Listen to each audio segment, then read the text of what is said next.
that this has absolutely been a team effort. Alexa Ason, Kate Higashi, and Anusha Sampath in the audience have also put in considerable time and effort into this project, as well as Dr. Roberts, who has served as a mentor for all of us throughout this process. So, sorry, I don't know why it's, okay. So before we jump in, it's important to address some facts. The CDC estimates that people ages 15 to 24 accounted for almost half of the 26 million new STIs in the US in 2018. Cal Poly students were no exception, with 69% of students at Cal Poly reporting engagement in sexual activity, according to a preliminary study conducted by the lab. And it observed 6.5% increase in chlamydia cases occurring since the 2017-2018 school year. This statistic is somewhat unsurprising given that the 2021 American College Health Association's National College Health Assessment uncovered that only 42.1% of our students reported using a barrier method most of the time during vaginal intercourse. With STI rates on campus continuing to increase, but over half of the student population not using condoms consistently, Dr. Joni Roberts' Sexual and Reproductive Health Lab set out to understand student knowledge and perceptions of sexual health best practices.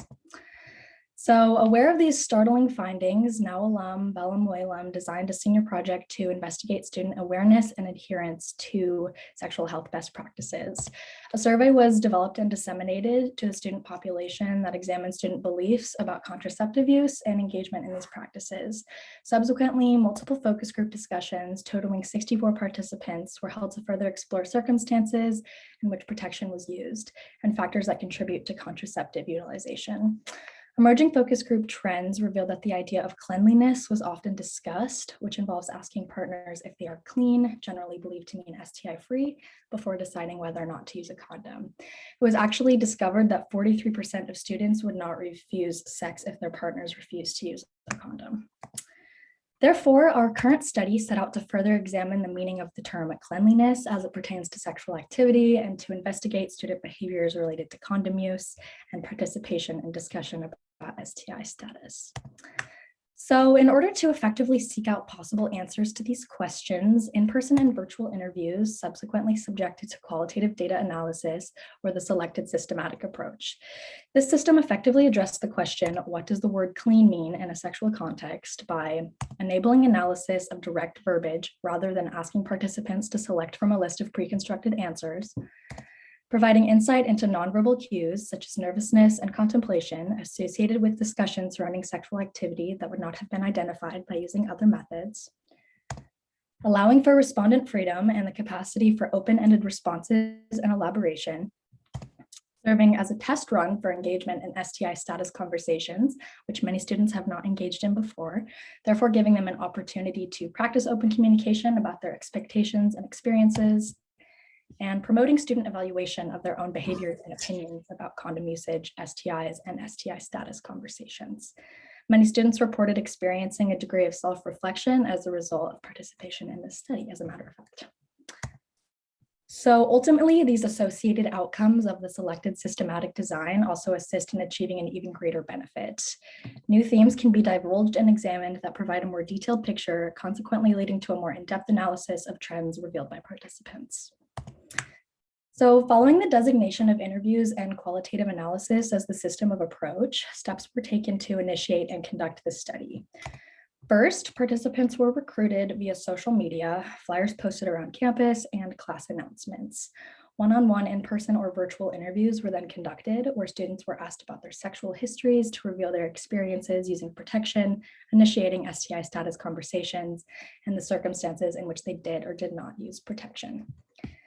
Questions were then asked to evaluate student perceptions of the word cleanliness in regards to sexual activity, as well as their thoughts surrounding the effectiveness of STI status conversations. The clean status portion of the interview included several questions to promote student elaboration about their experiences engaging in STI status conversations and their conceptions of what it means to be clean. These questions included, when you think about sexual activity, what does the word clean mean to you? Describe an experience being clean with a partner. Why is it important to discuss clean status? When discussing cleanliness or clean status, are any follow-up questions asked, including about proof of status or the last time a partner was tested? What kinds of conversations do you have with your peers about cleanliness or clean status? In your opinion, how effective are STI clean status conversations at STI protection? And what, if anything, would you change about the clean status conversation? So following the interview phase, interviews were then transcribed using Microsoft Word by alternative members of the research team. This assisted in just fostering familiarization with the data among all members. And then finally, NVivo was used to code the data. Currently, open coding is taking place in order to just generate codes and themes present in the data. And after their creation, axial coding will be performed to actually interpret these findings. As of now, our study has a sample size of 30 with 23.3% identifying as male and 76.7% as female. The participant distribution based upon year reveals that 9 participants were first years, 8 were second years, 6 were third years, and 7 were fourth years. So emerging data from the ongoing study reveals some pretty important trends. Perhaps the most notable emerging trend centralizes on the role of trust in influencing a student's decision to use a condom, engage in an STI status conversation, and ask for proof of status. 24 out of 30 participants included mention of trust as a key factor. Many students reported that they would not require proof of status when asking about a partner's STI status, and that they would trust that they were being honest. This was actually observed in 29 out of 30 interviews. Further, many students reported lack of consistent condom use as a relationship progressed and became more committed due to trust in the partner's history and faithfulness, especially in the case of monogamous relationships. Trust was even reported to impact an individual's decision to ask about STI status in the first place, as well as require a partner get tested. Another student stated that they felt as though they could determine if someone was being truthful, which influenced their decision to not ask for proof of status. This belief was discovered in multiple interviews. So moving on, another key emerging finding actually involves the discrepancies between mention of responsibility and commitment to using protection, getting tested, and engaging in STI status conversations among male identifying participants versus female identifying participants. This tendency, referred to as self-efficacy, was revealed in 11 of the 23 interviews conducted with female participants, totaling 47.8% of female identifying respondents. However, the same tendency was only observed in 2 out of the 7 interviews with male identifying participants, totaling 28.6%. The female participants quoted on screen revealed that they feel a sense of responsibility to take care of themselves, which includes developing an awareness of risks, taking care of their bodies after sexual activity, and getting tested after sexual encounters with new people.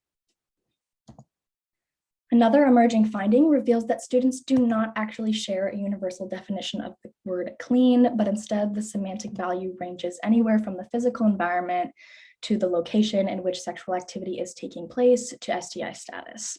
A range of responses were reported when students were proposed this question. One student believed it means having a history of always using protection and staying up to date on getting tested, while others defined it as a state of physical or environmental hygiene, meaning it's more bodily related than like any diseases, or involves being showered, like washed, that way you're doing it is clean and not full of bacteria. Some students did report that clean to them means not having any sexually transmitted infections. Furthermore, the use of the word clean to describe STI status was actually not preferred by 46.7% of participants. Students cited that the word clean was closely related to the word dirty, serving to perpetuate the stigma surrounding sexual activity and STIs. They revealed the implications of using a word like clean, that having an STI or STD is dirty and implies they're unhygienic. One student revealed that they believed that anyone is susceptible to contracting an STI, regardless of their hygiene habits. Another student revealed that they hated the use of the word clean and would prefer if people instead directly asked about testing history and STI status. Another student revealed the confusion surrounding this term in their response, stating that clean to one person is not the same as clean to another.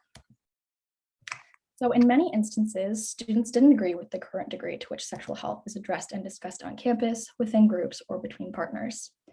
Many proposed that bringing the topic to light at university and interpersonal levels could help reduce the stigma and discomfort associated with bringing up STI status.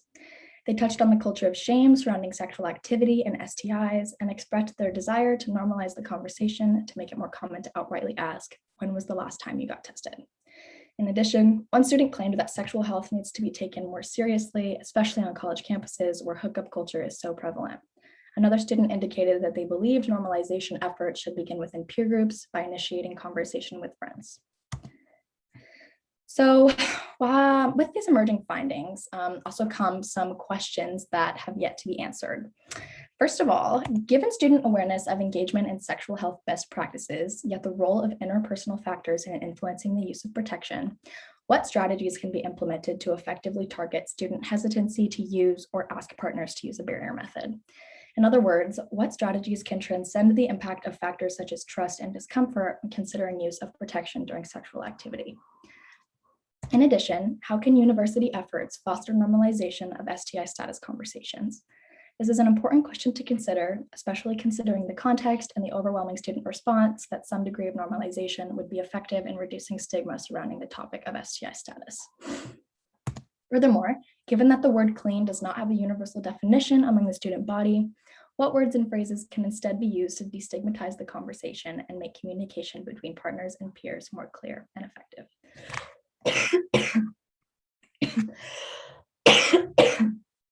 Oh, sorry. As this project progresses, oh my goodness, I'm so sorry. Some of these questions may be addressed. For now, the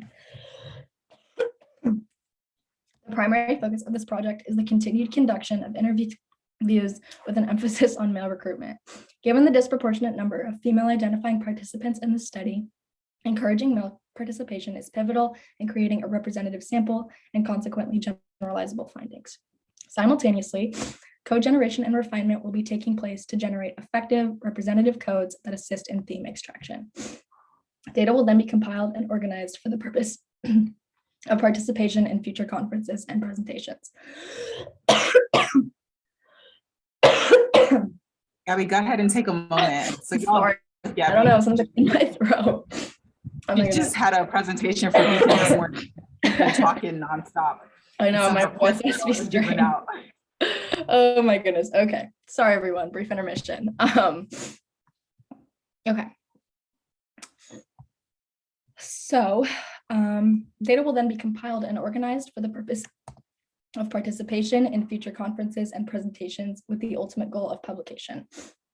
We have submitted abstracts to the American Public Health Association's 2022 conference and are awaiting word from them.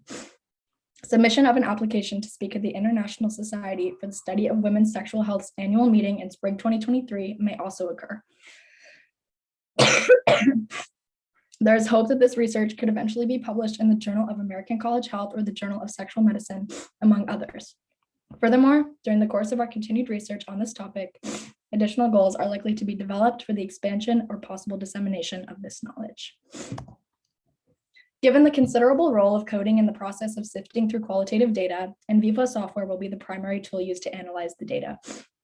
After developing appropriate codes that encompass relevant elements of the data, these codes will be inputted and used to organize the qualitative interview data into these categories.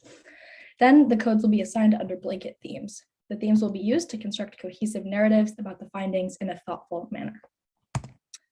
All right, so thank you so much. That is all I have for today. Sorry about that coughing episode. A special thank you I wanted to give just to the Beacon program for making this project possible, as well as to Dr. Joni Roberts for overseeing our work and serving as a great mentor. In addition, I know I already mentioned it, but another thank you to Alexa Asen, Anusha Sampath, and Kate Higashi for all the work that they put into this project as well. So if you're looking for any updates on this project or other ones, make sure to check out our Instagram at srhlab_CalPoly. And if you have any additional questions after our Q&A session, you can reach out to any of the emails listed on screen. Thank you. Let's give Gabby a round of applause.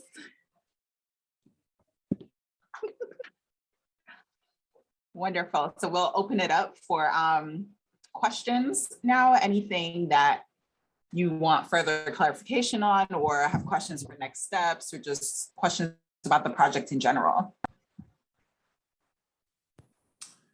I have a quick question. I'm kind of hopping in here. I'm a communications specialist with CSM, so I'm learning about some of the programs and research being done here on campus and in this college. I was just curious, Gabby, about the word clean and how you've settled on that one to ask students questions. Yeah, can I get a little more clarification on what you mean? Just like, you asked what they mean or what they perceived the word clean to mean, and why did you choose clean versus, maybe it's part of the project or the program, but why clean versus another terminology? Yeah, definitely. So this project was kind of coming off of the tail end of another project that was conducted last year by a senior. And so I just jumped in for this portion of the study. But the word clean came from just observing some of the things that students said in focus group discussions last year during that first portion of the study. And so I guess when people were referring to STI status, they would just mention the notion of like cleanliness, like, oh, someone doesn't have an STI, like they're clean. So Dr. Roberts wanted to expand upon this notion and the idea of cleanliness, see if students were using it, what they perceived it to mean. So yeah, that's kind of where I stepped in, and that's where this project picked up. Okay, thank you. Actually, so to add to that, I'm gonna put a student on the spot. So Ari To, who is here, who's presenting later, was a part of the group who did the initial study last year. And so Ari, do you want to elaborate on that as to why we came to this conclusion? Yeah, really briefly, just like off the top of my head, I remember in our focus groups, the term like clean would come up a lot. And we would have to just sort of ask students to elaborate on that. Like, what do you truly mean by clean? And it came up, I guess, more frequently than we were anticipating. And it was just like a theme that stood out to us as well. And especially considering like, you know, the term clean, the opposite does mean dirty, and so, or is typically dirty. And so we're like, why are students still like, or why are students using the term clean when describing like STI cleanliness? And how can we also sort of like address that sort of stigma around STIs and like why it's considered clean versus dirty, and why not just like, oh, like what's your status? Just like, oh, if you have the flu, you have the flu. It's not really like you are something or the other. Thank you for that, Ari. Other questions for Gabby?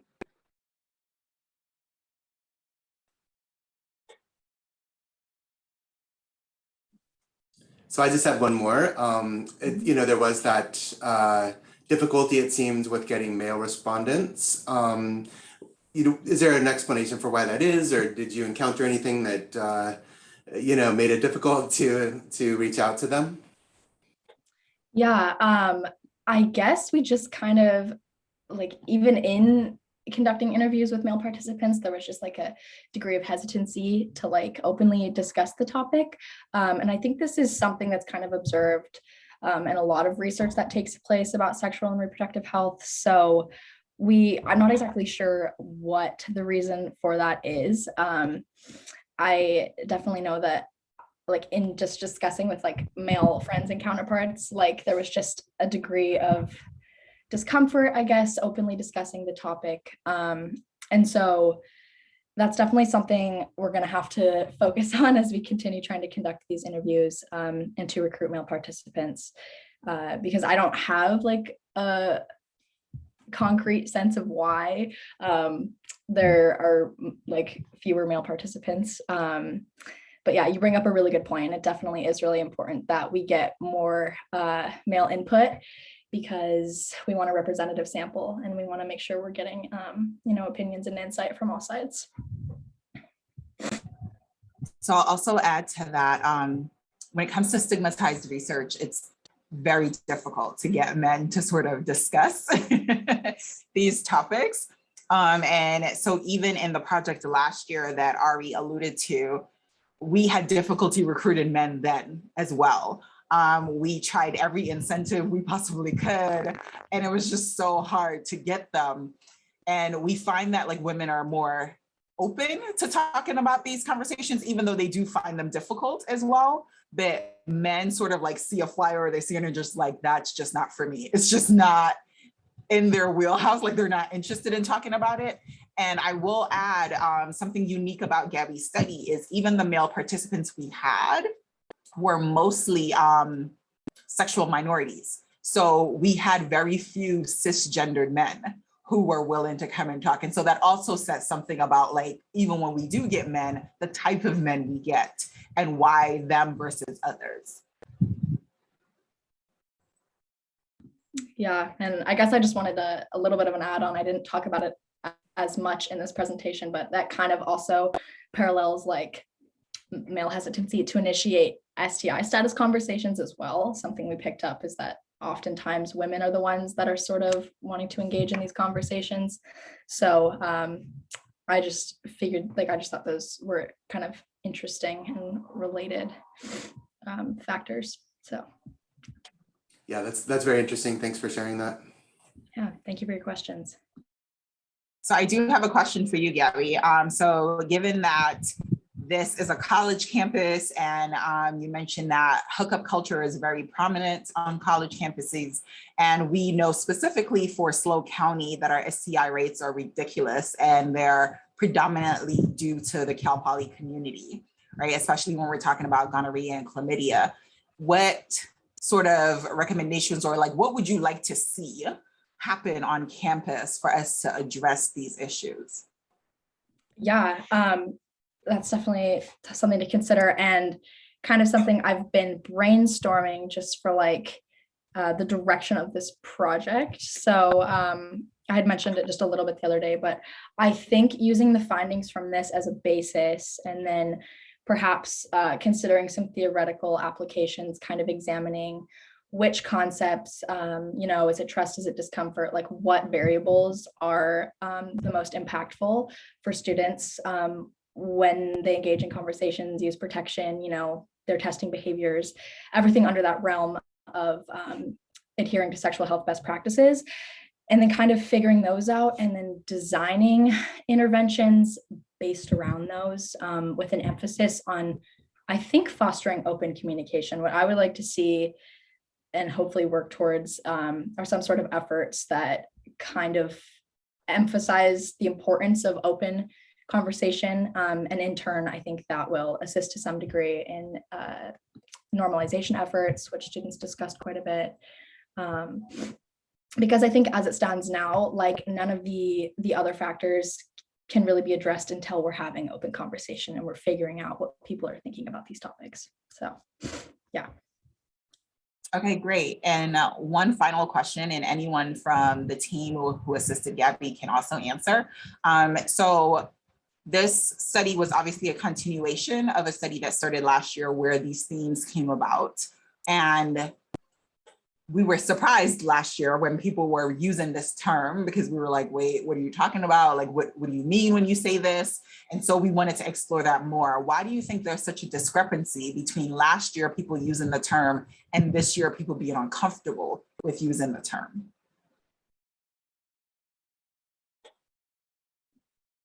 I think part of it is when people are asked to kind of reflect on the meaning of the term, they just sort of have to give greater thought into the connotations surrounding it. Like, I think like when it just like comes up flippantly, just like, oh, like it's something they've heard be used before. So then when they're actually asked to sit down and think like, well, do you use this term? What does this term mean to you?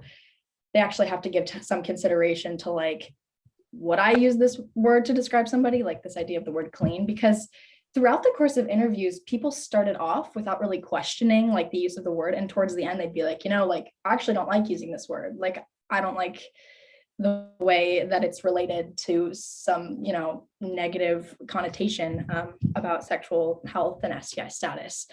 And there was something else I wanted to add on to that, but I don't know if anyone else has anything they want to add. It might come back to.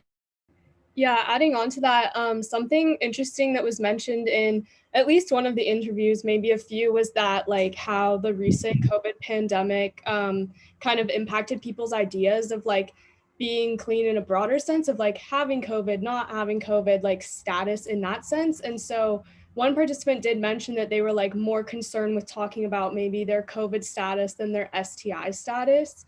And I think, there's just like sexual health isn't necessarily seen as important as like your physical health or like having COVID or not. So I think that's also like something to address on campus.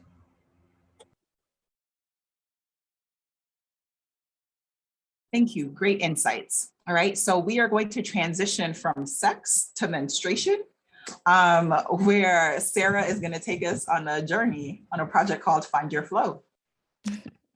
Okay, let me share my screen here.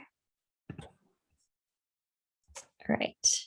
I'm using Canva, so it does move a little bit slow. So just a little heads up. So let me do this. Okay, perfect. So good afternoon, everyone. I'm here to share the research that I have been doing over the past several months to design and develop our Find Your Flow menstrual health social media campaign.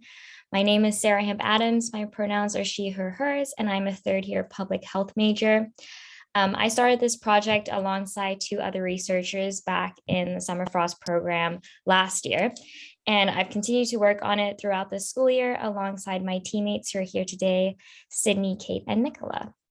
Okay, so I asked this question at the CSM presentation, but we were in person, so it was a little bit different. But can anybody who's ever experienced a menstrual period please raise their hand? Okay, so maybe it was because naturally, those of you who raised your hand might have felt a bit of hesitation or embarrassment when I initially asked you to do that, or maybe it was just because we're on Zoom and it's a little bit awkward. But we know that roughly half of the global population experiences menstruation in their lifetime. So at any given point in time, about 800 million people are on their period. So the average menstruator will bleed about once a month for 35 to 40 years of their life. So this adds up to approximately 3,000 days of their life on their period. It's a pretty long time. So menstruation is a common and natural experience, yet having open conversations about it is not as common and natural in most communities, including ours, a university of young people in the United States. In many cultures, menstruation is surrounded by silence and shame instead of being celebrated as a sign of health and vitality. Globally, it proves to be difficult for young menstruators to navigate menarche due to the taboos and social cultural restrictions surrounding menstruation. For example, in sub-Saharan Africa, it's hard for schoolgirls as they navigate menarche and school simultaneously, leading to anxiety, absenteeism, and dropout due to the culture and silence surrounding menstruation. In Uganda specifically, we found that 1 out of 2 girls reported missing 1 to 3 days of school per month due to their menstruation. The challenge of addressing these taboos and stigmas is further compounded by the lack of conversation and understanding of puberty, menstruation, and reproductive health. So as I mentioned before, this project began during the Frost Summer 2021 program. Here's a cute little picture of everybody who was on the team. They're so much fun. I miss them all. And we were in charge of finding out what issues were surrounding menstrual health and hygiene, specifically in sub-Saharan Africa, and why we needed to create a specific menstrual health campaign and what that would kind of look like. So to understand and address the stigmas around menstruation and identify recommendations for developing a campaign, the Frost team first investigated the literature. So by conducting a literature review and studying previously published work, it made developing the campaign more resourceful, collaborative, and impactful. So as a team, we were able to find gaps in the literature and build off what had been done in the past. After reading through the literature, we created a list of recommendations for the campaign. So as you can see, these included peer-to-peer education, creating positive period talk, and breaking taboos through storytelling. So we decided that a social media campaign with the focus around storytelling would be the most impactful. Storytelling was the focus of this campaign because it empowers young menstruators to take control of their personal narratives and share their stories so that they can support others who have similar experiences. Stories can create an emotional connection, which can make the information more memorable. We also chose to use Facebook and Instagram as our social media platforms, as they allow for easy user participation and opportunities for networking with other organizations. So far, we've been able to partner with several other organizations from across the globe. So the goal of the Find Your Flow social media campaign is to increase positive period talk surrounding positive talk around menstruation globally through the gathering and sharing of first menstrual experiences on our social media platforms. So within our campaign, participants are invited to complete a Qualtrics survey where they are asked to recount their first period stories. The survey includes prompts addressing first period experiences and also how the menstruator felt when they got their first period. After receiving IRB approval for the project, the Qualtrics survey was then posted on our social media platforms, and it was also distributed to our partnering organizations, such as It's August in Canada and PSafe in India. So one of the challenges we had was getting IRB approval for this survey. Initially, we wanted respondents to submit videos of them telling their story, as this was something that we hadn't seen done in the literature, and no other mental health campaign had done this before.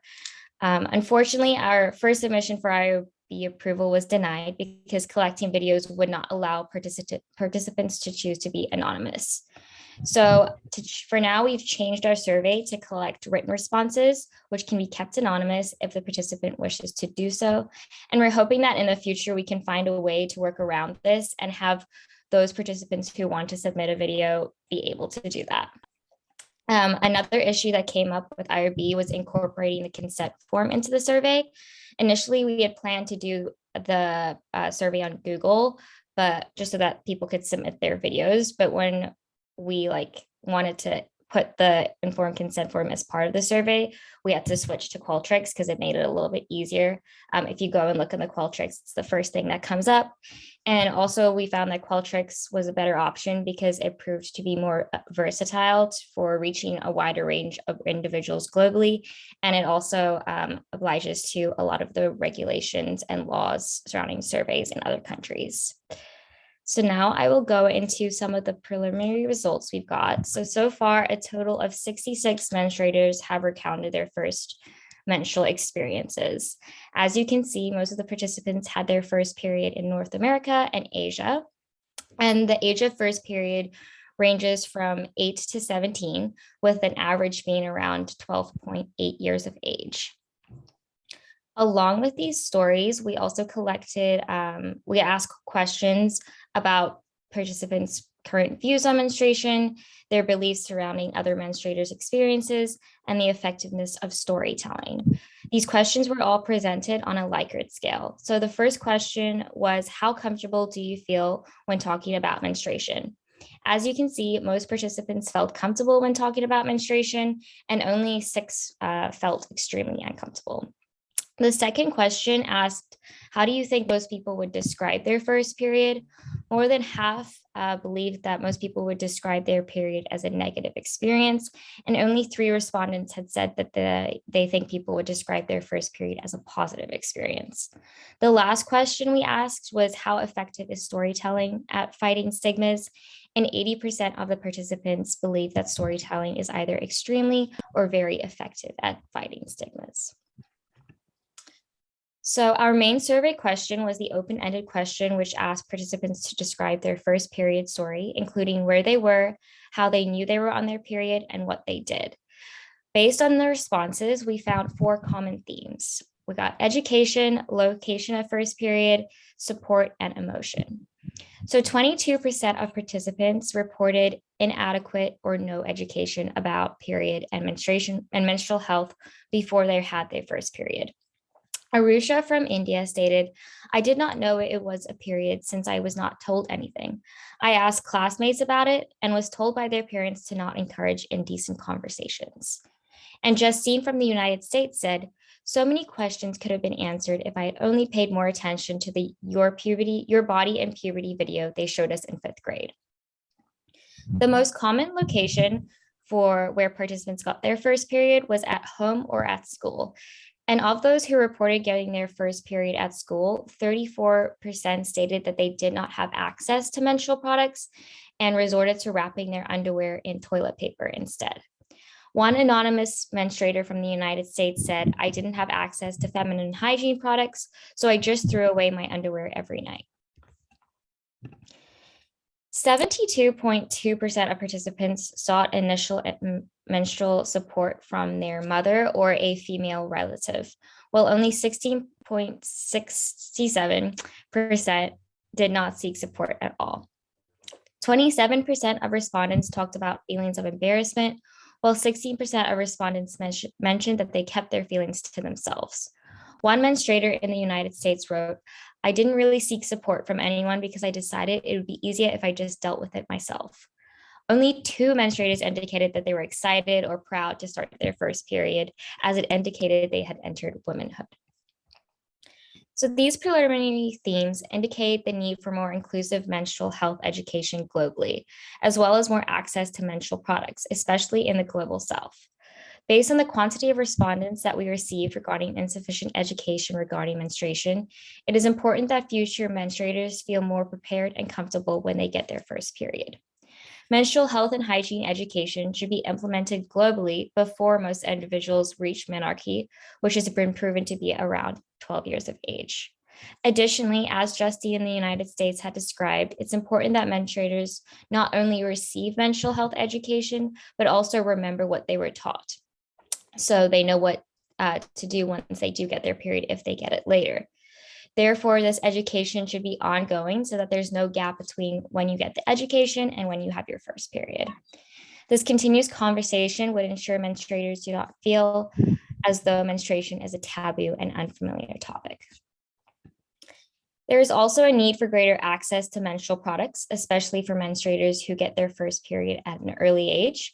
Therefore, the future of this project could include expanding partnerships to organizations that provide safe and sustainable menstrual products to menstruators across the globe. Currently, we're already partnering with 2 organizations that are doing that, including It's August and Peace Safe. So greater access to menstrual hygiene products and more education regarding menstruation collectively will allow for menstruation to be discussed more openly, and for menstruators everywhere to feel more comfortable and have less limitations due to their periods. It's our goal to use this information that we've acquired regarding periods to educate and empower menstruators, make menstruation a more openly discussed conversation, and break the stigmas surrounding menstruation globally. Okay, so now I'll talk a little bit about the future direction of this project and the work that will need to be done in the SRH lab moving forward. We have a lot of stories. So Dr. Roberts has received 600 new responses from Pollfish, which is yet to be analyzed, along with the incoming responses from our Qualtrics survey. Right now we have over 100. So our analysis of the results that I just presented were all preliminary, as our team did not learn how to code the qualitative data. Therefore, future researchers in the lab will need to analyze the data using statistical methods. So like I said, I didn't formally learn how to code, but from what I know, the team is first going to have to develop a code book for the responses. This code book will include codes and their definitions. From there, the team will need to group these codes into themes. And from there, the codes will be put into a software like NVivo, as like the previous team described, the whole thematic analysis through NVivo, and the results will be put in there and then will be analyzed. So the goal of this campaign is to also change attitudes and negative misconceptions about menstruation. And to test the effectiveness of the campaign, we plan to do a follow-up survey 6 months after our launch. So this will put us at about the beginning of fall quarter. So the next team will have to begin creating this survey. We imagine the survey to include those 3 questions that were at the end of the current survey. These are the questions that were on the Likert scale and assess views of menstruation, beliefs surrounding menstruators' experiences, and the effectiveness of storytelling. Participants will first have to answer these questions, and then they'll be presented with several first period stories along with other informational posts, which we've posted on our social media. After viewing this content, they will then be asked to answer those 3 questions again. The pre and post test results should be analyzed and compared, and we're hypothesizing that after viewing the campaign's content, respondents' attitudes and perceptions about menstruation will have improved. We also have been able to collaborate with several organizations so far, so keeping up with those organizations is key for the future direction of this project. Partnerships and collaborations have helped us expand our reach. Through our partnerships, we've been able to collect responses from India, Canada, Kenya, and Nigeria. And by teaming up with these like-minded entities, we've had the opportunity to bolster our voice and increase our reach. Working together with these new organizations also brings about new ideas. Together, we can create solutions to the problems that previously might have gone unresolved. We also can learn from each other and identify new ways in which we can mutually benefit from each other and reach our goals and missions. We're very grateful to have had the opportunity to collab with these organizations. So it's important that we build upon these relationships and work to advocate their mission. We also look forward to creating new partnerships. We found the best way to find new partners is to reach out to them via our social media. Interacting with their content and directly messaging them is an effective way to communicate and begin a collaboration. After getting into contact with the organizations, it's important that we set up meetings, usually via Zoom. We've done it in the past to discuss how we can collaborate and work together. This has been one of my favorite parts of the project because we've been able to collab with a bunch of organizations from across the world and just learn about their experiences and their backgrounds. We also suggest reaching out to more local organizations and our campus community. Last week, we were featured in Mustang News, which was awesome, and we're hoping that we can get more recognition through that. We also think it would be beneficial to reach out to Campus Health and Wellbeing to see if they'd like to partner and host an event with students to discuss menstrual health and hygiene on our campus. So originally, back in the summer, we had planned and designed this campaign to run for 5 years. So here's a little quick overview of what the next 5 years are planned to look like. We're currently in year 1, which is where we're focusing on the topic of what was your first period and just opening up the conversation about menstruation. In year 2, we plan to ask participants to describe their menstrual routine. For example, how often do they wash when menstruating? Do they use products to manage their menstruation and what products they're using? In year 3, we want to address those misconceptions about periods and menstruation. So we'll be asking, what misconceptions have you heard? Do these misconceptions dread your period or make you feel shame? In year 4, the focus is going to be about creating that positive period talk. We're going to be asking participants what they love about their period, what was the best part about getting their period. And lastly, in year 5, we're going to be focusing about what advice you would give yourself before you start your first period. This will include what you wish you knew and how it would have changed things. So each year, a new Qualtrics survey is going to be created, including these questions that pertain to the topic of the year. These surveys will have to be submitted to IRB for approval, and then they can be distributed to the community. And then each year, we also need a follow-up survey to test the effectiveness of the campaign. Okay, lastly, to end my presentation, I would like to acknowledge everyone who has made this project possible. I would like to thank William and Linda Frost for financially supporting the undergraduate research I've done over this past several months. Additionally, I'd like to thank our current partners, Claudia from It's August, Astrina from PSAFE, Rachel from the Live Healthy Initiative, and Iris from YAPD for Africa. A huge thank you to our research advisor, Dr. Joni Roberts, whose guidance, support, and wealth of knowledge has been invaluable throughout this project. I would also like to thank everybody on my team, Kate, Sydney, and Nicola, for all your time, dedication, and hard work. Lastly, thank you all for your time, and now we can head into some questions.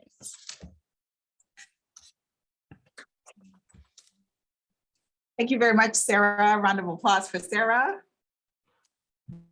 Thank you. All right, so we'll open it up to questions. Questions for Sarah.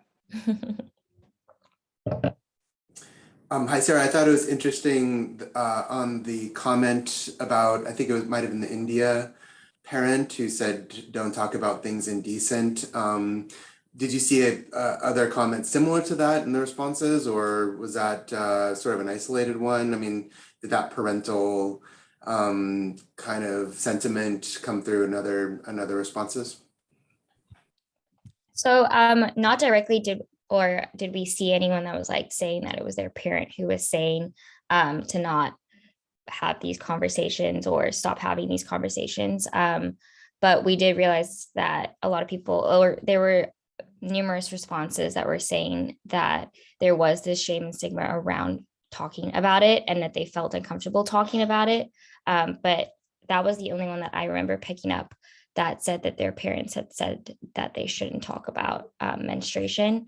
And also a lot of the respondents that we saw from India were saying that they had mentioned that there was more of a taboo around talking about menstruation, but we also recognize that that was also found in the United States and in other countries, which I think is like a big part of our campaign, and why we want to open up this conversation is because there's just this misconception as well that in the United States and in Africa or in other countries that there is like a different experience completely to menstruation, and there are taboos in some countries and not, but everywhere people experience menstruation the same, and there's also still like that stigma and taboo in all of these countries.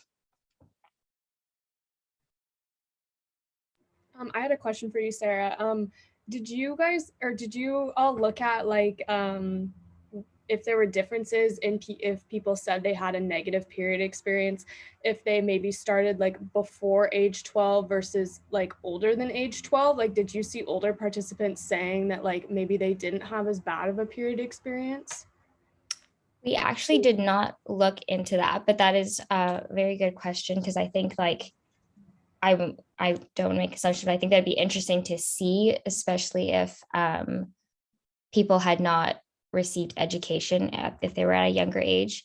We did look in to see that people who were, a lot of the respondents who were saying that they had a positive experience or had received education about menstruation earlier on.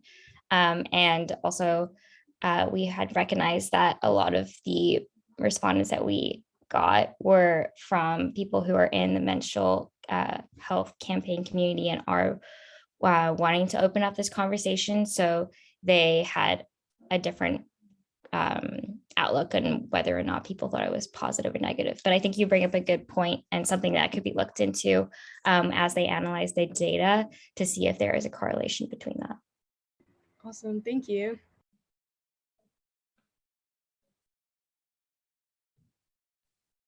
In regards to the missing of school, were there comments around why specifically those who did miss school for a day or two chose to do that?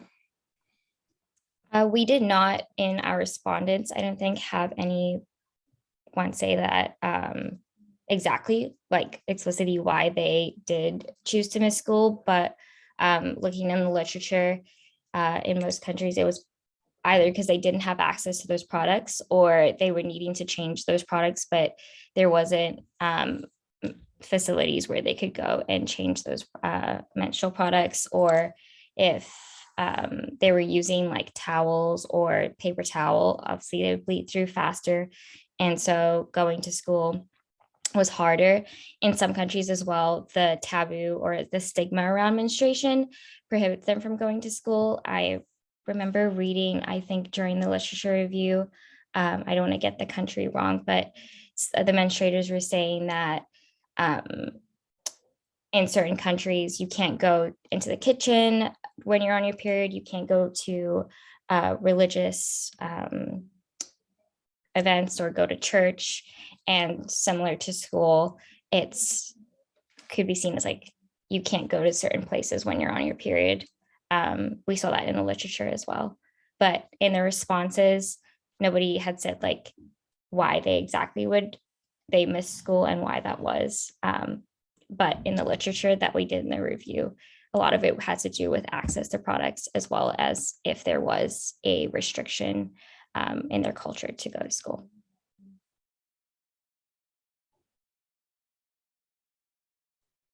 I'm going to put someone on the spot. Jordan, are you there?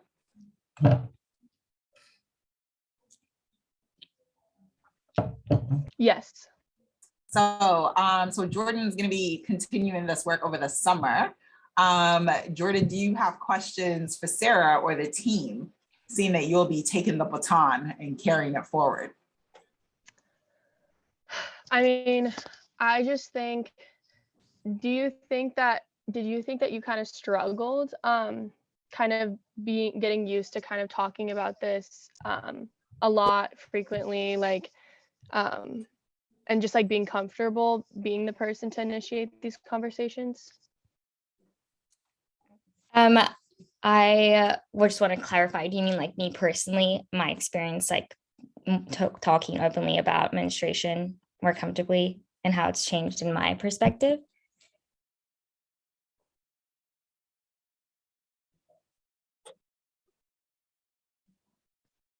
Sorry, I don't know what's happening with my mic, but yes, that's kind of what I was getting at.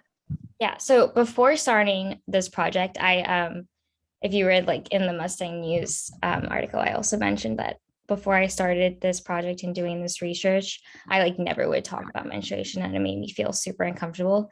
And I wouldn't bring it up to like my parents, my family, or even just like my friends around me. And I think after doing all this work, it's like I'm so insensitive to it. I just like it does not faze me at all.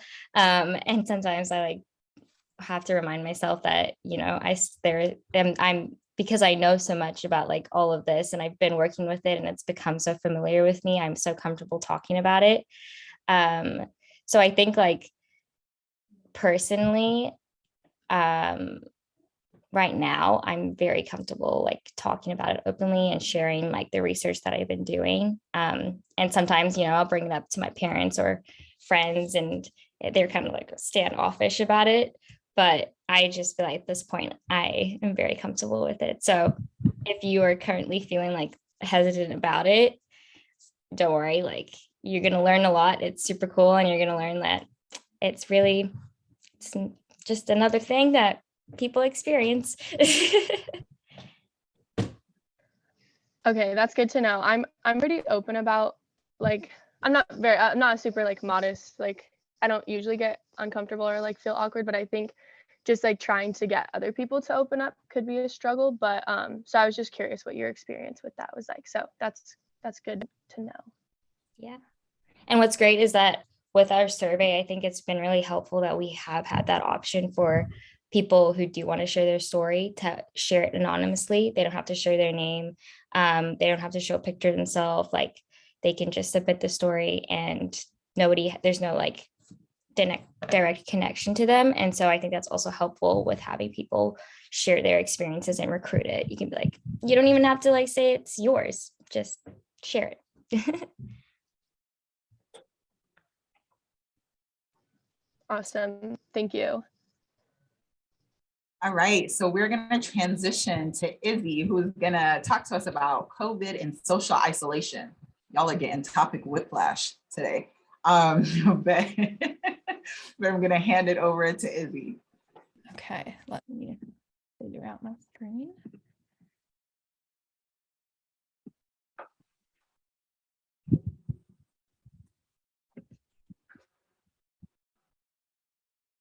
Are you able to just see my slides? Yes. Cool. Okay, that's exactly what I wanted. All right, so hi, I am Izzy Romeo. I am a third year bio and public health double major here at Cal Poly, and my research is the impact of social isolation on well-being. My faculty advisor, obviously, is Dr. Joni Roberts in the KPH department. And then I'd also like to give some credit to other faculty and peer mentors that I've worked with.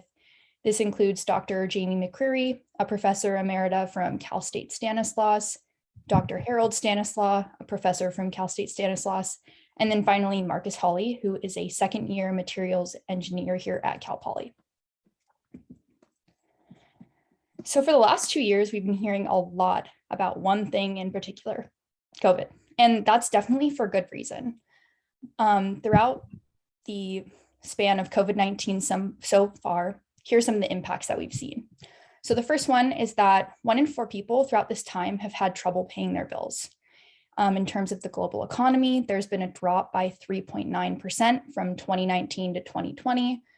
59% of all jobs lost were those that were low paying. And then finally, COVID-19 has highlighted a lot of inequities that we see among racial and ethnic minority groups. And while all of these are incredibly important and contribute to the narrative of how important and how catastrophic COVID-19 has been, there's another huge impact that's not included in this list, and that's social isolation. For me, this social isolation began right at the end of my second quarter at Cal Poly. I had finally become settled into my life away from home when all of a sudden things just changed within an instant. I was sent home and told to pack my bags with absolutely no notice of when I would return. During this time, I personally have never felt so isolated in all of my life. And with all of my friends out of state and not knowing if I'd even come back for fall quarter, I have never felt so alone. But I'm not the only one that felt this way. And there are serious ramifications to social isolation. That includes high blood pressure, heart disease, obesity, weakened immune systems, anxiety, depression, cognitive decline, Alzheimer's disease, and even death. So social isolation was mandated in order to protect our physical health, but the other side of the coin shows how much it's impacted our mental health. And what was even more interesting to me when I first began looking at this topic was how little research is available. So from what is available, we can see that there's severe mental health problems among those that are quarantined or isolated due to COVID-19. And this just shows that a rapid response is necessary in order to mitigate these mental health effects. We truly need a strengthening of mental health services. And I've seen this from other classes where we've administered surveys to students asking about their use of resources like at Campus Health and Wellbeing. And a lot of them noted how difficult it is to get an appointment and how long those wait lines are. So overall, from just this research check, research is incredibly limited on the topic. So this led us to identify the following gaps in knowledge. What is the impact of COVID-19 on college students? And how does this impact their well-being post-COVID-19? So what are the long-term effects of COVID-19 now that we're 2 years past its initial start? So this led my research team and I to come up with a research question. What is the association between social isolation and well-being among college students? Our main hypothesis in this study was that higher levels of social isolation would be correlated with lower well-being. So we've been talking a lot about well-being, but what does it mean? To define this, we use CIEDI Health's well-being questionnaire, which is a tool that uses a smiley face scale with response options as shown on the slide. CIEDI Health is a company based in the Central Valley of California that promotes living from the inside out. According to this organization's definition, well-being is the average score of a person's energy, direction, belonging, and joy, with the definitions on this slide. This tool was used because it contained only 4 short questions and because it's validated against other questionnaires that are longer and less user-friendly. I'll give you an example of how easy this was to use. So when I was presenting my senior project at the COSAM Research Conference this May, I asked students to participate in this fist to 5 exercise. So what I had students do first is put their fist to their chest, and a fist meant very low, and then a 5 meant very high. And then I provided them with the definition of energy, according to CIEDI Health's definition, which is the amount of inspiration, momentum, and strength you're currently experiencing. So I asked students on that fist to 5 scale, how is your energy today? And it was really amazing for me to see all of the different responses that I got. I saw a lot of 3s, which was, neither high or low. I saw a couple of 4s, which is high, but I actually also got a couple of 2s, which is low. And this was really amazing for me to see in person because I'd only been looking at the data and just numbers. I hadn't been looking at the people behind the numbers. So moving on to more about the details of our study. This was cross-sectional. It included a one-time survey administered via Qualtrics, and our data collection was from May 2nd to May 12th of this year, 2022. The inclusion criteria included just being a Cal Poly undergraduate student over the age of 18 years old. And we were able to obtain 232 valid responses. We did get over 300 responses, but we did have to remove some people because of incomplete survey responses. So to recruit participants, I reached out to over 600 plus faculty members in all departments on Cal Poly's campus with an ask to pass on the below email included to their students. And this email included a link to our Qualtrics study. So the first questions that were asked to participants was just basic demographic questions, their age, their year in school, major, number of units they're enrolled in, and then the number of quarters they've completed at Cal Poly. And what we just wanted to get from this was a little bit more background information on the types of people that we were looking at in our survey. And then our independent variable in this study was social isolation, which we measured using our social isolation questionnaire. And that was developed by my team and I back at home. So an example of a question that we included in this questionnaire was, how satisfied are you with the amount of companionship and social interaction you have?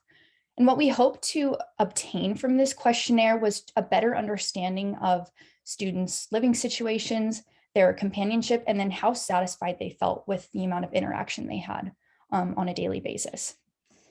And then our dependent variable was well-being, which we first measured using the SWEM-WBS, or the Short-Warwick-Edinburgh Mental Wellbeing Scale. And we included this validated measure just to further validate the CED Health Wellbeing tool and just to obtain more data about students' well-being. And then we had students complete the CED Health Wellbeing tool, which was just that 4 questions about their energy, direction, belonging, and joy on the smiley face scale from a couple slides back. And then finally, students were asked to complete 2 open-ended questions. The first question that they were asked was to describe their mood today. And then the second asked them to describe the types of interactions that they have on a daily basis. And what we hope to obtain by getting both qualitative and quantitative data is just a more holistic understanding of a student's social isolation to then correlate that to their well-being in our correlation analyses. So although data analysis is not fully complete, I'd love to just show some of the results that we have so far. So 55% of those surveyed live with several roommates who are not related to them, while only 2% actually lived alone. When asked about how many family members or friends they can discuss intimate and personal matters with, 52% said a few, and about 32% said several. In terms of their satisfaction with their companionship, 49% felt satisfied, but about 30% of people felt anywhere from neither unsatisfied or satisfied to very unsatisfied. This brought me to thinking about how a person can be standing in the middle of a crowded room and still feel alone. While more than half of our surveyed population lives with several roommates, this level of this presence of individuals just isn't enough to help with their satisfaction with their companionship. So then when asked about their energy or the results of the CED Health Wellbeing tool, only 6.5% of participants put the happiest face in terms of their energy. And the same trend with a low percentage of people that selected the happiest face was seen with all 4 components of well-being, with most students putting neither agree or disagree or agree. And then overall in all 4 components, 2 to 3% put the saddest face when rating their well-being. This definitely, it seems like a low percentage, 2 to 3%, but when looking at it in the grand scheme of how many people that we surveyed, this is still 5 to 7 people that felt a very low sense of well-being. And as we know with mental health, every individual truly matters. When looking at our results of our SWEM-WBS, when asked whether or not they felt relaxed today, only 29% of individuals responded disagree. And this is something, especially being in the heat of finals week, I could agree with. Then when asked about whether or not they felt close to others, 16% also said disagree. And that was incredibly insightful to me as well. Now, what provided even more insight were the responses to the open-ended questions. We saw major themes coming right away from those responses. Some examples when asked to describe their mood today included stress, exhausted, a little down, not optimistic, but okay, and even empty among students when asked to answer this question. When I did a simple Command F into our data sheet, I got 36 different responses that included the word stress, which was pretty amazing to see. And then when looking at the types of interactions that they have on a daily basis, many mentioned the deliberate efforts that they make, whether it be talking to other people in class, chatting with their roommates about their day, or texting their family.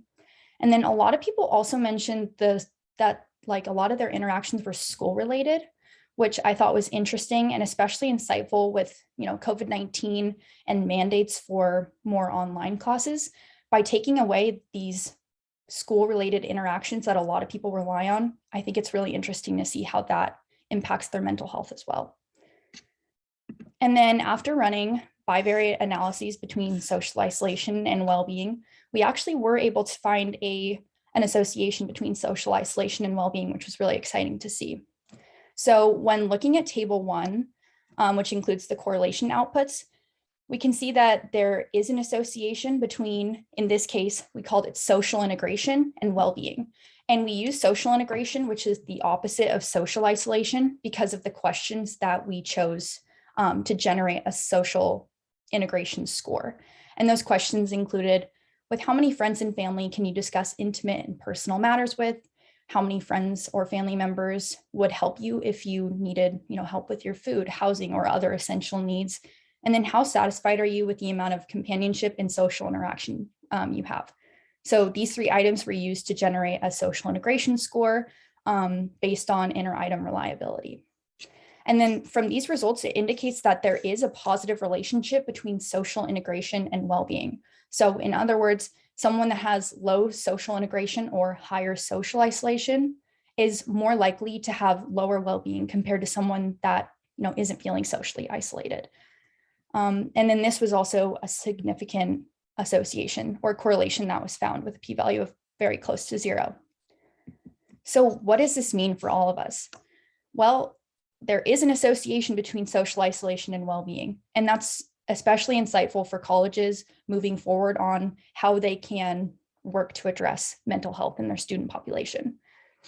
Our results also show that college is a really stressful environment for a lot of people, with many struggling to feel a sense of belonging, direction, energy, and joy. There's also a lot of information that discusses the busy schedules that people have and how that's led to more brief interactions in their daily lives.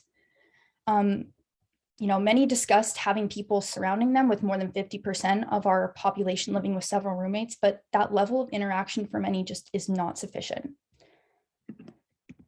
So what are the further directions from this study? Well, first of all, it would be interesting if we were to continue on with this project to look at 2 more hypotheses.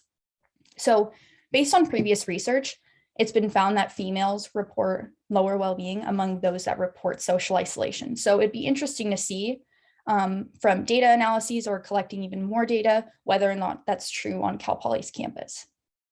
And then also, it'd be interesting to see whether a student's major was in any way related to their social isolation, which we've shown is correlated to a lower well-being. And then there's definitely some unanswered questions when it comes to research. Pertaining to this research in particular, the first one is, were there any world events that impacted the results of this study? That's something to definitely consider when data was collected from May 2nd to May 12th. We've had a lot of things happen so far in 2022, Roe v. Wade, Ukraine, mass shootings. It's been a really tough year so far. So all of those things definitely impact people's well-being. And then the second unanswered question is, how do feelings of social isolation change with updates related to COVID-19? And what I meant by that was, more recently, we've been told to wear masks again on campus. And I'm just curious whether, any updates like that, where it seems like maybe we're getting closer to a shutdown again, if that in any way impacts people's sense of trauma related to how hard social isolation was the first time, and whether that impacts their well-being, even though we're not in a state of being shut down again. And then relating to the future of this project, I have submitted an abstract to the APHA 2022, so I'm waiting to hear on that. And then we will be continuing with data analysis and working on publishing a paper starting summer 2022. So what should we do with all of this information? From just the preliminary results of this study, many students are socially isolated, and that has been shown to be correlated with a lower well-being. Our college is doing enough to combat this. Unfortunately, the answer is often no, and that's due to a plethora of reasons, which includes a lack of insight and a lack of resources. Mental health transparency is truly needed now more than ever. By practicing mental health transparency, this helps the community realize how important mental health is, which just increases the number of people that are talking about it, interested in it, wanting to make it better. By understanding the well-being of students, colleges are able to do more to openly discuss the challenges that their students face while creating interventions that address the needs of their student population. By using tools like the CAD Health Wellbeing tool, we're able to collect real-time information on specific student needs, allowing for tailored interventions to occur. And then finally, it's been shown that, from previous surveys, from me talking to peers, Cal Poly, among probably all other colleges, just don't have enough resources for their students in terms of mental health. And that definitely needs to increase in order to help as many students as we can. COVID-19 impacted all of us within an instant. From switching to online life to being confined within our homes, connection plummeted. As someone who hadn't previously struggled with their mental health, I was definitely hit hard during this pandemic. And while things have improved since this low, I, as I'm sure many of my peers can relate to, definitely feel the lasting effects of this pandemic. Mental health attention is truly needed now more than ever, and my mission is to use this research to benefit those closest to home. Thank you.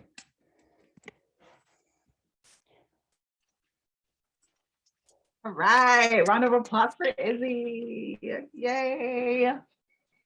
All right, so we will open up the floor for questions.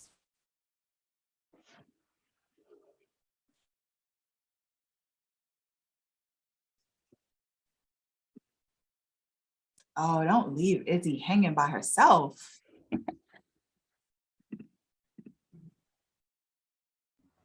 I have a question. Do you have any opinion, or like, did you see any results maybe that like about how maybe online classes, online meetings, online clubs were like different than being in person? Like, were those do you think, or did you see those providing like any amount of social interaction, or was it like had to be in person to get those benefits?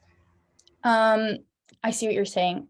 We didn't. Okay, so when we first came up with this study, our goal was to implement it during the thick of COVID. So when people were online, and what we hoped to do was implement it then and then do it post-COVID. So like doing it now to see a contrast, but using a well-being tool and definitely using the CAD Health well-being tool, which isn't as well known, it was harder for us to get IRB approval. So now, it's after that. So it would have been really good to do a pre and post to see if like there was a significant difference between being online and then being more in person now. But I think that would be interesting to see. I mean, personally for me, I would say the social interaction was definitely lower just because I was more disengaged, not looking at someone. I didn't feel as connected to my professors, but I would love to see how the majority felt for sure. That makes sense. Thank you. Mm-hmm.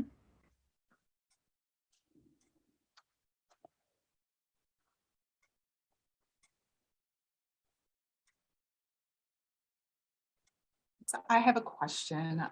So you mentioned that like considering time frame and what was going on, what activities in particular do you think occurred during that 2-week or a month time frame that you think could have had an impact on people's responses about how isolated they felt or like their emotions at the time when they took the survey? Yeah. I think predominantly the one that might have impacted it, which is why we tried to stop data collection which is why we stopped data collection on the 12th instead of doing maybe another week, was sort of the beginning of like maybe some discussions about Roe v. Wade. I don't know the exact day when I started hearing more and more about it. And I definitely think I was late to the game and I already knew about it by May 12th. So I think that could have been one. We've definitely seen a lot of increases in COVID in the last month. So that could be a possible other thing, some feelings of anxiety, stress about whether or not we're going to shut down again, what the next couple of weeks is going to look like. So I think those, based on my knowledge, is what would impact people's emotions the most. Are you planning on sort of analyzing those data? So looking at historical time points along with people who completed surveys around that time to see if there's a difference between those people and people who took it earlier before those historical events? Yeah, I think that would be, honestly, it's not something that I'd considered, but I think that would be a really smart thing to do because we did have a lot of people responding within the first couple of days of our survey, just, got the most energy then. And then you had some more people trickling in towards the end when, things were picking up with Roe v. Wade, or maybe a little bit of change in COVID during that time. So yeah, I think that would be something really good to include in our publication. Other questions for Izzy? I had a question. I think you might have covered this, but and I think I just missed it, but was this specifically a Cal Poly student study, or Yeah, did it reach? Okay. Yeah, Yeah, we that's what I thought. just these results are from Cal Poly. And so that's what my senior project was on. We also did collect survey data from Cal State Stanislaus and then from MTurk as well. Those ones were part of the reason why I didn't include them in this is because you have to be a lot more careful about, verifying the identity of someone from MTurk to make sure that they're actually a student, which is very interesting. We've seen so many responses and then like 10% of them are fine. So yeah, but we did this senior project, and what I presented on was just Cal Poly, but we do have 3 different sources of data. Okay, yeah, I was just wondering, and do you think did you notice kind of changes between different schools, and like depending on like the school, how that impacted like energy level and like the support students were getting? I think that's definitely something that we'll be looking at for sure in our further data analysis. Just from the first analysis, that's the one that I just did on my own, and I'm a little bit unfamiliar with some software platforms. So when we do more and I get a little bit, like when I have more time to then be taught it, then yes, I'm going to be looking at that as well to see if there's differences across campuses and how that affects the data, because that could definitely be a potential confounder as well. Okay, awesome. Yeah, that was just my one question.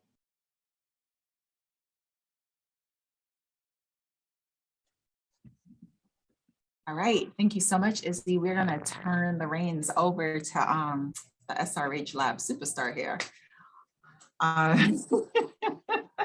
So those of you on the Zoom, if you don't know Ari, like you should know Ari, right? Like everyone knows Ari.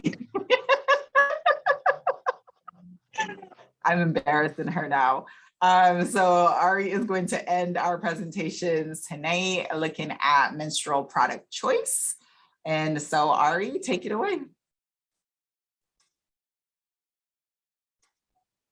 Thank you. My roommate is also here and watching. Thank you for that very kind introduction. Huge shout out to the SRH Lab. It's been one of the coolest things I've done in college. So my project is a literature review on factors influencing reusable menstrual product choice. Is the view okay? I don't know what it looks like. But here we go. So approximately 1.8 billion people menstruate each month globally, and they require a form of absorbent, and that's either disposable or reusable to manage their menstruation. Most people choose to use tampons or disposable pads as a form of absorbent. This is mostly because it's just easy to clean up after yourself. You just dispose of it and you don't have to think of it again. On average, one person that menstruates will use around 5,000 to 15,000 pads or tampons per lifetime, which are immediately thrown into already overfilled landfills. Generally, disposable products must be changed every few hours in order to protect the user against possible infections such as toxic shock syndrome. And disposable products allow menstruators to conveniently, quickly dispose of the products, which has made the products a lot more appealing to consumers. However, menstruators must frequently repurchase these products in order to replenish the disposed products that they have already used, which makes the cost of using higher for the user. On the other hand, there are the reusable menstrual products, which you can sort of see on this slide right here. This includes reusable menstrual underwear, the reusable menstrual cup, or reusable menstrual pads. So reusable menstrual pads are typically multiple layers of fabric sewn together with an absorbent layer in the middle.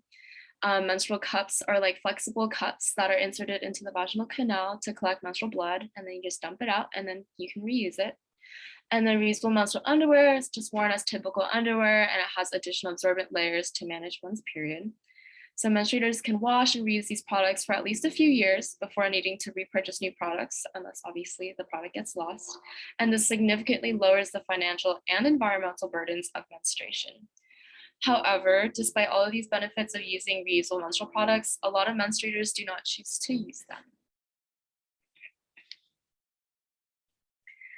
And so on the other hand, approximately 1.1 billion people globally require family planning methods as of 2019, according to the United Nations. One common method of family planning is hormonal contraception. Similar to menstrual products, hormonal contraception comes in a variety of options for users to pick from. Hormonal contraception prevents ovulation so that there's no egg for the sperm to fertilize, which works to prevent pregnancy. There are 6 common forms of hormonal contraception for people to choose from. There's the implant, the IUD, the birth control shot, the vaginal ring, patch, or pills. The pill is taken daily, the patch is replaced weekly, the vaginal ring is changed once a month, the shot is received every 3 months, the implant is replaced up to 5 years, and the IUD can be replaced after 3 to 12 years. So like menstrual products, there are obviously a wide variety of choices available to choose from. And I was interested in understanding the factors guiding these choices. And it's important to because it's helpful to provide guidance for people who are going through the process of menstruation or possibly looking into family planning methods. So this literature review specifically aimed to investigate the barriers standing in the way of utilizing reusable menstrual products. And then I also looked at what factors would help encourage uptake of reusable menstrual products, as well as factors affecting choice to see if there's any choice of hormonal contraception, to see if there's any overlap. I'm sorry, this slide is moving. I don't know how I did that. So the literature review began with a search across multiple global databases for any studies related to reusable menstrual products at all. So this was done with the help by the COSAM librarian, Ms. Scarmazino. And so a total of 225 articles were found just talking about reusable menstrual products in general. These articles were then imported to Covidence, and the duplicates were automatically removed by the program. The remaining articles were then screened by myself and Dr. Roberts for relevance based off of title and abstract. And then the final remaining articles were screened for relevance based off of full text. Only articles that were written in English that investigated factors driving reusable menstrual product choice were used and included in this study. And so this left me with 40 relevant articles to be included in the review. And it's demonstrated in this little nice table. So from the 40 articles, 4 major themes of factors directing menstrual product choice emerged. One major theme that came out from the review was the impact of experience or ease of use of using the products. This was noted by 23 of the articles. So difficulties of use of reusable menstrual products was frequently listed as a factor that prevented use. Some felt that the cups were too big and too stiff to comfortably use for themselves, and the reusable pads and reusable underwear were too bulky to be comfortable to wear throughout the day. The inconvenience also of having to clean reusable menstrual products before reusing also served as a barrier. And products were found inconvenient for traveling, since menstruators would need to find a private location to clean or change their products. And additionally, if you're using something like a reusable pad, you would have to carry your used pad until you're able to wash and dry the pad in your home or wherever you choose to do so. However, people also found reusable menstrual products much more comfortable once they became more accustomed to using the products and understanding how to use the product correctly.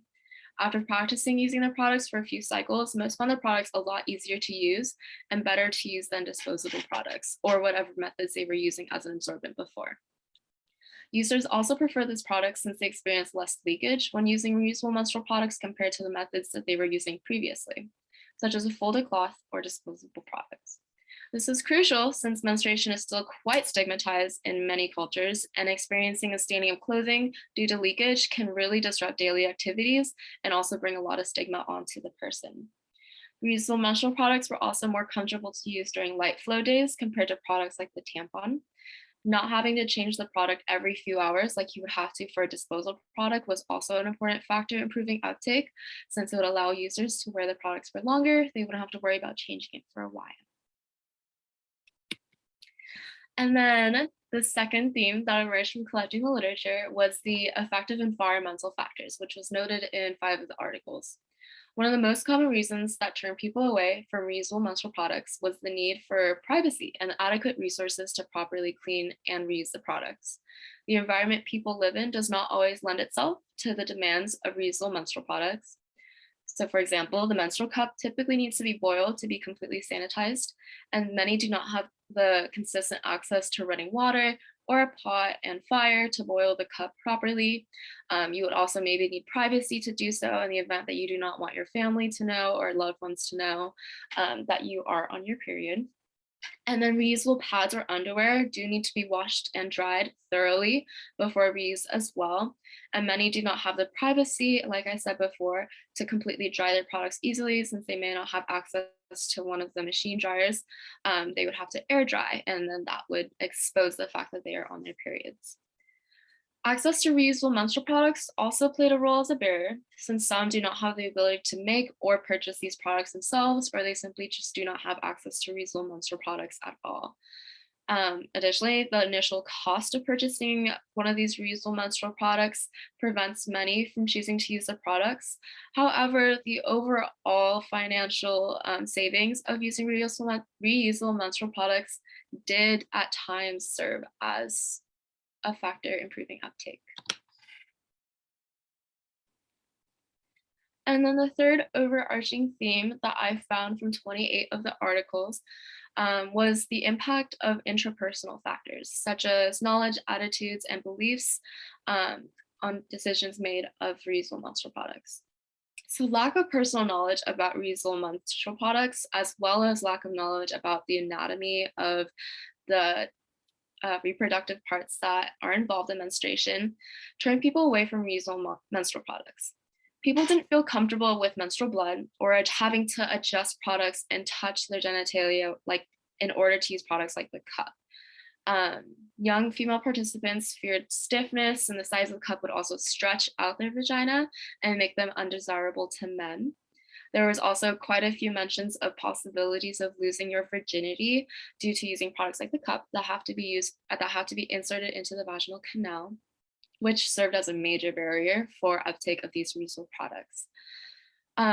Additionally, like self-consciousness about their own bodies and fear of leaking discouraged uptakes of reusable menstrual products. Additionally, the inability to try out these products to see like what would be the right size and fit discouraged people from using reusable menstrual products. They just prefer to having what works. Menstruator concerns with how they looked additionally in menstrual underwear was another barrier to uptake, since it may be able to be visible under your clothes. However, self-independence was also a really big predictor to using reusable menstrual cup use.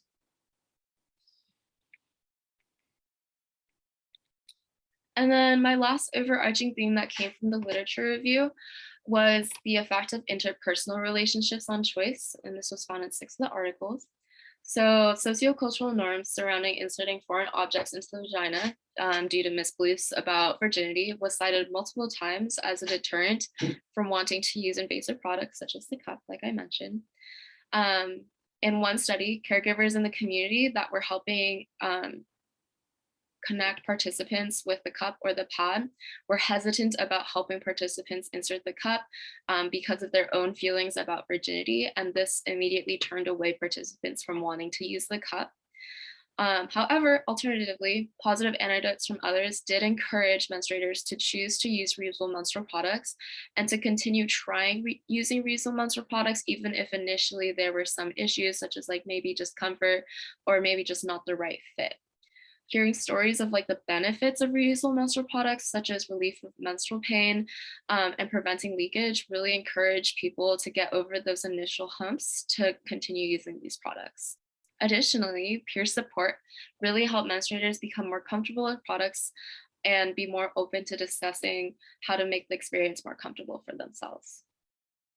So many cultures globally, as we've discussed, still hold negative views about menstruation, and people menstruating still feel the need to hide the fact that they are menstruating, not just from peers, but also from their families as well.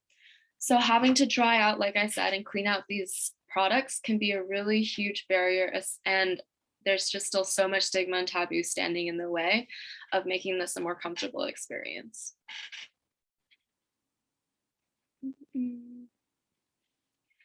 And so then I looked at these factors, and then I looked to see if there's any overlap between the factors driving hormonal contraception choice and reusable menstrual product choice as well. And so 3 big ones stood out to me. The biggest one so far has been sort of the fear of pain, either upon insertion or upon using the products.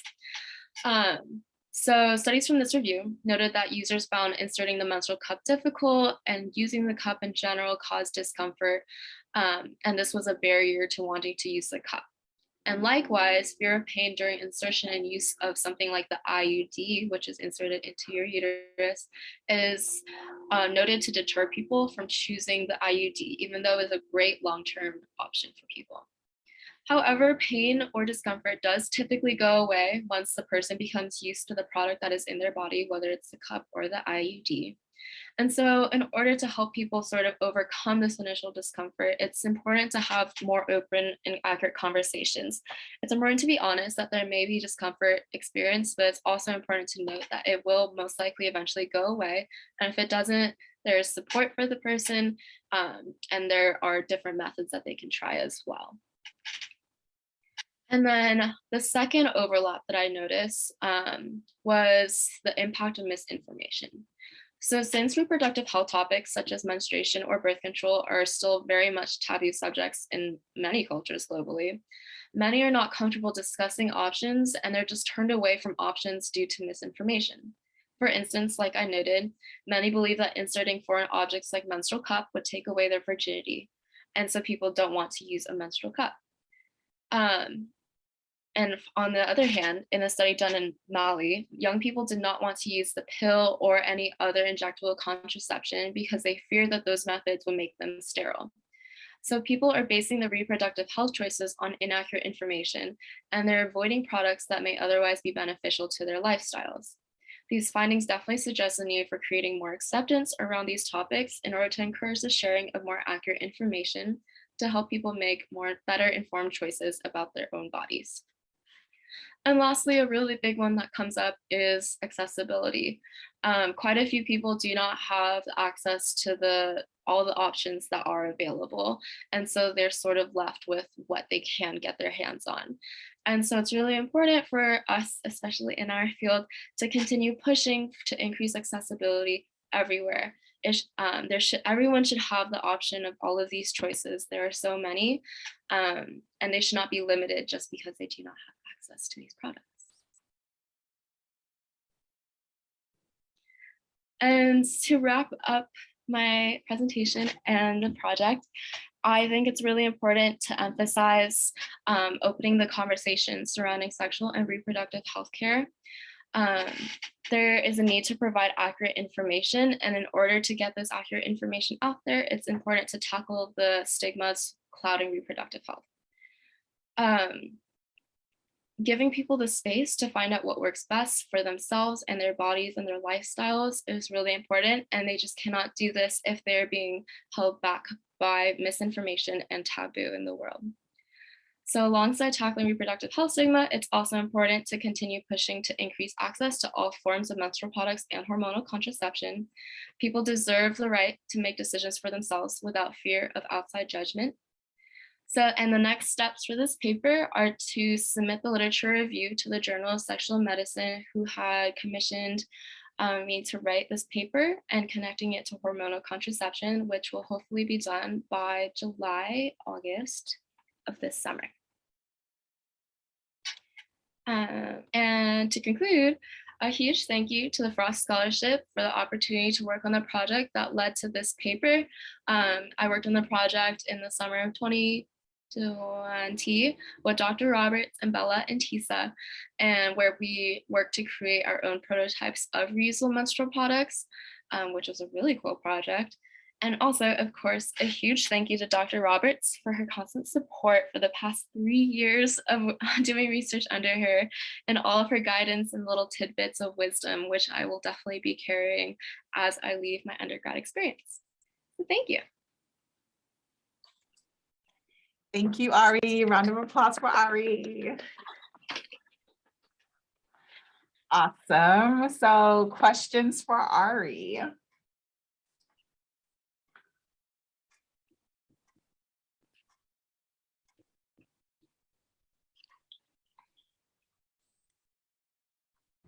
Do you know like how new these reusable products are? Like, I just know like growing up, maybe in middle school or something like that, like I never even heard about them. Do you think that was just because of stigma, or are these products like relatively new?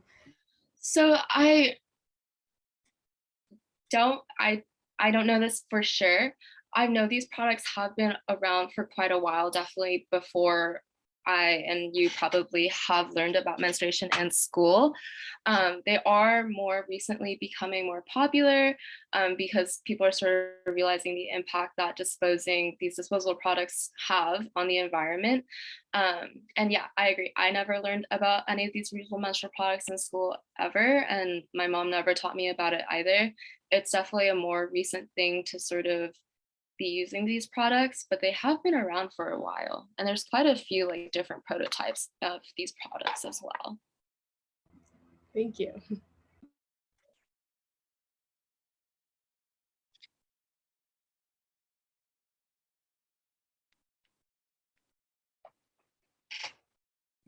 I have a question. Anyone? Yeah. Oh, go ahead. Have you tried any of these products yourself? Yeah, I have tried the cup before, and I enjoyed it. It was definitely strange initially, like sort of the experience of like inserting it and removing it as well. And obviously I've heard like sort of the stories of just like issues that have arisen from using it, but I use a cup that was actually provided from one of Dr. Roberts' other studies, which was super cool. And that one didn't even require boiling the cup. You could just like put it in a cup with a little cleaning tablet, and that would be enough to clean it after obviously rinsing it out, which was really awesome and like easy to use. Didn't require all the excess materials that otherwise would be needed. So highly recommend the cup. And there's so many options. There's some with like a little ring at the bottom where you can like pull it out to make it easier to remove. There's smaller ones, bigger ones, more flexible ones, sort of stiffer ones. It can really match your need pretty well. I haven't used any of the other products, mostly because I think I want to live by myself before like using like reusable pads or reusable underwear, since like I would need to have like a place to keep it, I guess, before washing it after using it. Just like obviously little barriers to use, but I think they're very cool products.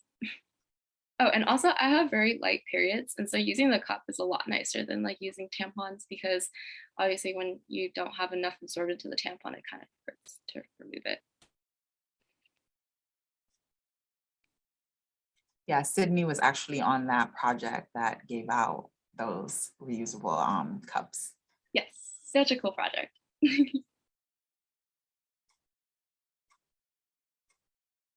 Other questions? Others from the Find Your Flow team?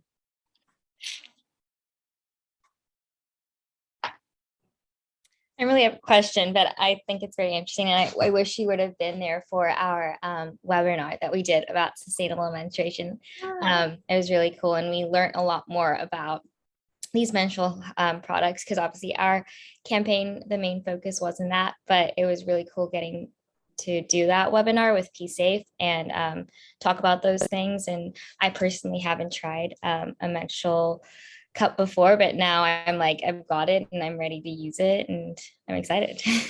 It's really cool. And I feel like I don't know, became more comfortable with myself also after using the cup, because obviously I had to get to know myself before inserting the products. So yeah, those are great products. And it's so cool that panel that you did. I'm really sad I had to miss that. All right, so thank you, Ari. That concludes the end of our presentations today. I'm going to stop the recording.